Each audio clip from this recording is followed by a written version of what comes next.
اعوذ باللہ من الشیطان الرجیم بسم اللہ الرحمن الرحیم ما کان ابراہیم یہودیا ولا نصرانیا ولکن کان حنیفا مسلما وما کان من المشرکین۔ سورۃ آل عمران میں نجران کے عیسائی وفد کو جب ہر محاذ پر پسپا کر دیا گیا، دلائل کے میدان مناظرہ میں انہیں شکست ہوئی اور ہر قسم کے دلائل سے اس بات کو ثابت کر دیا گیا کہ حضرت عیسیٰ علیہ السلام الہ اور معبود بننے کے لائق نہیں ہیں، اور ان کے علاوہ جو دوسرے انبیاء ہیں یا ان کی والدہ محترمہ ہیں، ان میں سے کوئی بھی معبود بننے کے لائق نہیں ہے۔ الہ اور معبود صرف وہی اللہ ہے جو ہمیشہ زندہ ہے، جس پر کبھی موت نہیں آئے گی، اور جو ساری کائنات کو تھام کے رکھے ہوئے۔ پھر چیلنج مباہلہ میں انہیں شکست فاش ہوئی اور وہ میدان مباہلہ میں آنے کی جرأت نہ کر سکے۔ تو پھر عیسائیوں نے، اور عیسائیوں کے علاوہ یہود تو خیر ہمیشہ سے منفی پروپیگنڈا کیا کرتے تھے، اپنے عوام کو اور مقتدیوں کو مطمئن کرتے تھے کہ ہمارا مذہب سچا مذہب ہے، اور لوگوں کے جذبات سے وہ کھیلا کرتے تھے۔ چنانچہ انہوں نے یہ منفی پروپیگنڈا کرنا شروع کیا کہ حضرت ابراہیم علیہ السلام تو یہودی تھے، اور عیسائی کہنے لگے کہ حضرت ابراہیم علیہ السلام عیسائی تھے۔ یہود اور نصارہ صرف یہ نہیں کہ اپنے آپ کو حضرت ابراہیم سے منسوب کرتے تھے، بلکہ ان کا دعویٰ یہ تھا کہ ہم ہی ابراہیمی ہیں۔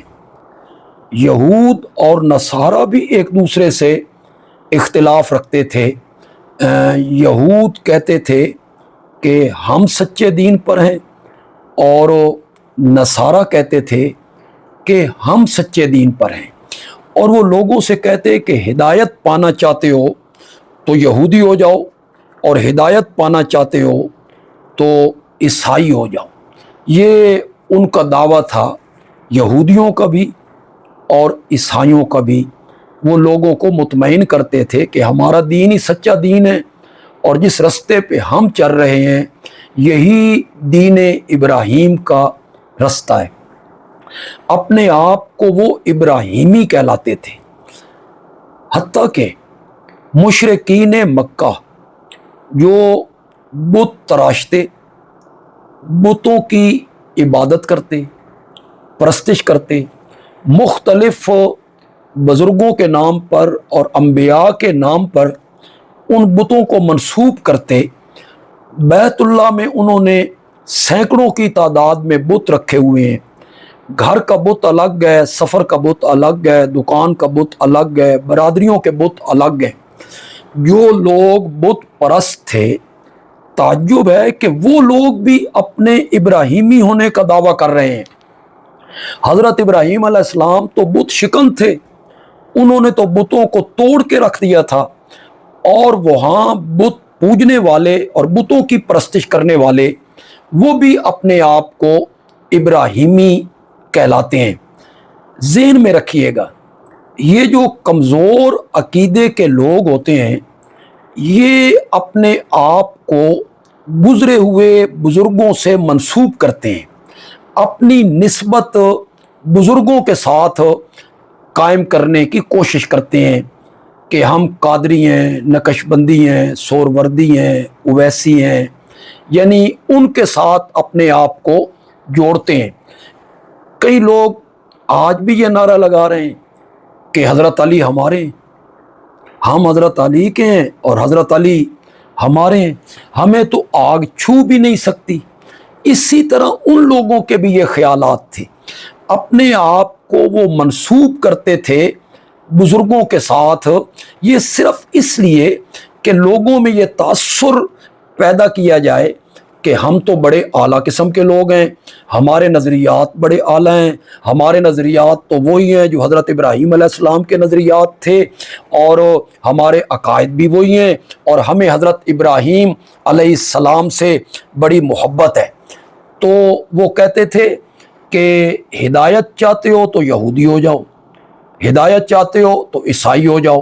چنانچہ سورۃ بقرہ میں اس کا جواب دیا اللہ نے آیت نمبر 35 میں، فرمایا نہیں، ہدایت یہودیت میں نہیں ہے، ہدایت عیسائیت میں نہیں ہے، بل ملت ابراہیم حنیفہ، ہدایت تو ہے ابراہیم کے دین میں، وما کان من المشرکین، اور ابراہیم کی سب سے بڑی وصف یہ تھی کہ وہ شرک کرنے والوں میں سے نہیں تھے۔ اسی سورۃ بقرہ میں آگے آیت میں اللہ نے فرمایا فَإِنْ آمَنُوا بِمِثْلِ مَا آمَنْتُمْ بِهِ فَقَدْ اهْتَدَوْا، ہدایت یہودیت میں نہیں ہے، ہدایت عیسائیت میں نہیں ہے، ہدایت چاہتے ہو تو اس طرح کا مخلصانہ ایمان لاؤ جس طرح کا ایمان میرے آخری پیغمبر کے صحابہ لائے ہیں۔ صحابہ کے ایمان کو معیار قرار دیا گیا۔ چنانچہ سورۃ آل عمران میں اس کی آیت نمبر 67 میں اللہ نے ان کے ان خیالات کا، ان کے دعووں کا، جن دعووں کے ذریعے وہ ان پڑھ لوگوں کو، سادہ لوگوں کو مطمئن کرتے تھے کہ ہم ابراہیمی ہیں، ابراہیم ہمارے ہیں، تو اللہ تعالیٰ نے اس کا جواب دیا ما کان ابراہیم یہودیا ولا نصرانیا ولکن کان حنیفا مسلما، میرے ابراہیم یہودی نہیں تھے اور میرے ابراہیم عیسائی بھی نہیں تھے، اور آگے مشرکین مکہ کی تردید کرتے ہوئے کہا وما کان من المشرکین، اور میرے ابراہیم جو تھے وہ شرک کرنے والوں میں سے نہیں تھے۔ یا ما کان من المشرکین کا تعلق بھی پہلی آیت کے حصے سے ہے، ابراہیم یہودی نہیں تھے، ابراہیم عیسائی نہیں تھے، ابراہیم تو شرک کرنے والوں میں سے نہیں تھے، اور تم تو واضح طور پر اللہ کی ذات میں بھی انبیاء کو شریک بناتے ہو اور اللہ کی صفات میں بھی انبیاء کو شریک بناتے ہو۔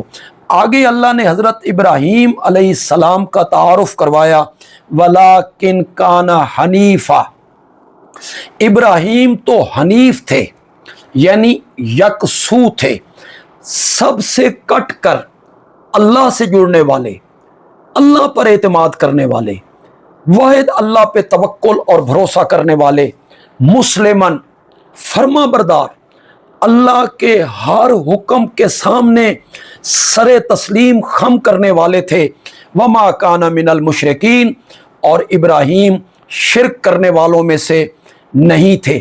اگلی آیت میں اللہ نے یہ بتایا کہ حضرت ابراہیم کے دوست کون ہیں، حضرت ابراہیم کو چاہنے والے اور حضرت ابراہیم کے قریبی لوگ جو ہیں وہ کون ہیں، کون لوگ ہیں جو یہ دعویٰ کر سکتے ہیں کہ اصل میں ابراہیمی ہم ہیں۔ اس کو بیان کیا ان اول الناس بابراہیم للذین اتبعوہ، حضرت ابراہیم کے زیادہ قریب وہ لوگ ہیں جنہوں نے ابراہیم کی اتباع کی، جنہوں نے ابراہیم کی بات کو مانا، جنہوں نے ابراہیم کی پیروی کی۔ اور ابراہیم تو ساری زندگی لوگوں کو اللہ کی عبادت اور اللہ کی الوہیت اور اللہ کی معبودیت کی طرف بلاتے رہے، اپنے باپ کو بھی، وقت کے حکمران کو بھی، اپنی قوم کو بھی۔ تو حضرت ابراہیم کے ساتھ تعلق ان لوگوں کا ہے جو حضرت ابراہیم کے پیروکار ہیں۔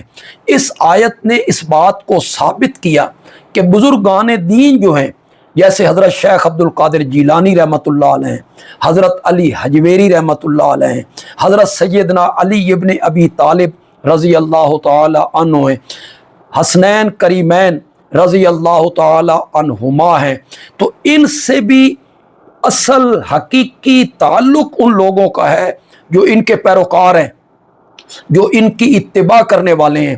نری زبانی محبت اور زبانی نعرہ، یہ نجات اس پر نہیں ہونی ہے، ورنہ تو یہودی بھی کہتے تھے کہ ہم ابراہیمی ہیں اور ابراہیم ہمارے ہیں، لیکن اللہ نے اس کی تردید کی اور فرمایا ابراہیم کے ساتھ سب سے زیادہ تعلق ان لوگوں کا ہے جو ابراہیم کے پیروکار ہیں۔ تو اولیاء اللہ سے بھی سب سے زیادہ تعلق اور محبت اور پیار ان لوگوں کا ہے جو اولیاء اللہ کی تعلیمات پر عمل کرتے ہیں۔ حضرت سیدنا علی رضی اللہ تعالی عنہ یا حسنین کریمین رضی اللہ تعالی عنہما یا حضرت سیدنا زین العابدین رحمت اللہ علیہ، یہ جو لوگ ہیں، بزرگ ہیں، بہت عظمتوں والے ہیں، عزتوں والے ہیں، شرف والے ہیں، ان سے تعلق انہی لوگوں کا ہے جو ان کی تعلیمات پر عمل کرتے ہیں۔ حضرت علی رضی اللہ تعالی عنہ اور ان کی جو اولاد ہے، یہ تو ساری زندگی توحید کی دعوت دیتے رہے، شرک سے لوگوں کو روکتے رہے، اللہ کے نام کے نعرے لگاتے رہے، اللہ ہی سے مدد مانگتے رہے۔ تو ان سے تعلق بھی ان لوگوں کا ہے جو ان کی پیروی کرنے والے ہیں۔ وَهَذَا النَّبِيُّ، حضرت ابراہیم سے سب سے زیادہ تعلق جو ہے اس آخری پیغمبر کا ہے۔ یہ اصل میں حضرت ابراہیم کے محبوب بھی ہیں اور حضرت ابراہیم کے محب بھی ہیں، اس لیے کہ جو دعوت حضرت ابراہیم علیہ السلام نے دی تھی، یہ آخری پیغمبر بھی اسی دعوت کو لے کر اٹھے ہیں۔ والذین آمنوا، اور جو لوگ ایمان لائے، اس آخری پیغمبر پر ایمان لائے، اس پر اترنے والی کتاب قرآن مقدس پہ ایمان لائے، یہ جو مومن لوگ ہیں، ان کا تعلق ہے حضرت ابراہیم سے۔ واللہ ولی المومنین، اور اللہ مددگار ہے مومنوں کا۔ چنانچہ میں نے آپ کو یہ بات سمجھانے کی کوشش کی ہے کہ یہود و نصارہ سادہ لوگوں کو اپنے پیچھے لگانے کے لیے انبیاء کا نام استعمال کرتے تھے۔ وہ کہتے تھے ہم ابراہیمی ہیں، ابراہیم ہمارے ہیں۔ تو سورت آل عمران کی آیت نمبر 67 میں اللہ نے اس کو واضح کیا، تمہارا کیا تعلق ہے حضرت ابراہیم سے؟ یا تم کہتے ہو کہ ابراہیم بھی یہودی تھے، ابراہیم بھی عیسائی تھے۔ یہودیت تو چلی ہے تورات کے اترنے کے بعد، اور عیسائیت چلی ہے انجیل کے اترنے کے بعد، اور تورات انجیل یہ دونوں کتابیں حضرت ابراہیم کے انتقال کے کئی سو سال بعد اتری ہیں۔ تو پاگل ہو گئے ہو کہ تم یہ کہنے لگے ہو کہ ابراہیم یہودی تھے؟ یہودیت کی ابتدا تورات سے ہو رہی ہے، وہ بعد میں اتری ہے۔ عیسائیت کی ابتدا انجیل سے ہو رہی ہے، وہ بعد میں اتری ہے۔ تمہارا کوئی تعلق نہیں ہے حضرت ابراہیم سے۔ حضرت ابراہیم سے تعلق ان لوگوں کا ہے جو ابراہیم کے پیروکار ہیں، ابراہیم کی دعوت کو ماننے والے ہیں۔ وہ کون ہیں؟ وہ یہ پیغمبر ہیں، آخری پیغمبر ہیں۔ اس آخری پیغمبر پہ جو ایمان لانے والے لوگ ہیں وہی ابراہیمی ہیں۔ وما علینا الا البلاغ المبین۔